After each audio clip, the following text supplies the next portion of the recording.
नमस्कार, मेरे YouTube channel पर आप सभी का स्वागत है। मैं हूं आपके साथ कृतिका मिश्रा। आपने ये लाइन ज़रूर सुनी होगी कि पानी पियो छान के और गुरु बनाओ जान के। दरअसल ये लाइन इसलिए भी बेहद ज़रूरी हो जाती है क्योंकि हाथरस कांड आप सभी ने देखा होगा।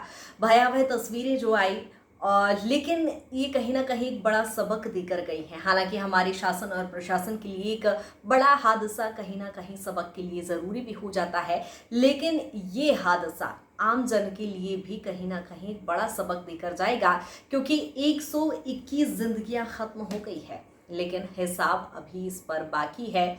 कई बड़े मुद्दे हैं, कई बिंदुओं पर आज हम चर्चा करेंगे। चूंकि सबसे पहले यदि हम बात कर लें तो जिस बाबा का ये सत्संग था जहां लोग गए थे सुनने, और वहीं बाबा का जब काफिला निकल जाता है इस हादसे की भयावह तस्वीरें छोड़कर, उसके बाद जब एफआईआर दर्ज होती है तो उस एफआईआर में इस बाबा का नाम अभी तक नहीं सामने आया है। बाबा का नाम भी एफआईआर में नहीं है। दूसरी चीज, गिरफ्तारी तो बहुत दूर की बात है। दूसरी चीज, हम शासन प्रशासन की भी यदि बात कर लें तो 50,000 व्यक्ति यहाँ पर जुटने की संभावना थी, उसकी व्यवस्था की गई थी, लेकिन 1.5 लाख से ज्यादा लोग यहाँ पर जुटे और अचानक से जब भीड़ बढ़ जाती है तो शासन प्रशासन की यहाँ पर लापरवाही सामने आती है। लेकिन अभी तक किसी भी जिम्मेदार व्यक्ति की ना तो कोई प्रतिक्रिया सामने आई है, ना कोई कार्रवाई की बात कही गई है। जिन सेवादारों की वजह से भीड़ ये आक्रामक हुई है या भीड़ बढ़ी है, आपको वो भी बिंदु बता देते हैं कि आखिर ये किस तरह से वहां पर घटनाक्रम रहा। दरअसल यहाँ बाबा के जो चरणों की धूल थी, जो चरणों की रज थी, उसे माथे पर लगाने के लिए महिलाओं और युवतियों में होड़ मच उठी। और जब ये भीड़ वहां पर इकट्ठी हुई तो बाबा का काफिला गुजर रहा था और ऐसे में उनके सेवादारों ने वहां पर भगदड़ जैसा माहौल बना दिया और वहां पर वाटर कैनन भी चलाया गया। ऐसे में वो जो रज थी, जो मिट्टी थी, वहां पर कीचड़ हो गया और उस कीचड़ में फिसलन की वजह से लोग वहां गिरने लगे और माहौल इतना भयावह हो गया कि लोगों की जानें भी जाने लगी। और कुछ लोग जब हॉस्पिटल पहुंचे तो बीच रास्ते में ही उन्होंने दम तोड़ दिया। बाबा का काफिला आखिरकार निकल गया और वो अपने आश्रम में 3 से 4 घंटे का वक्त उन्होंने वहां पर बिताया।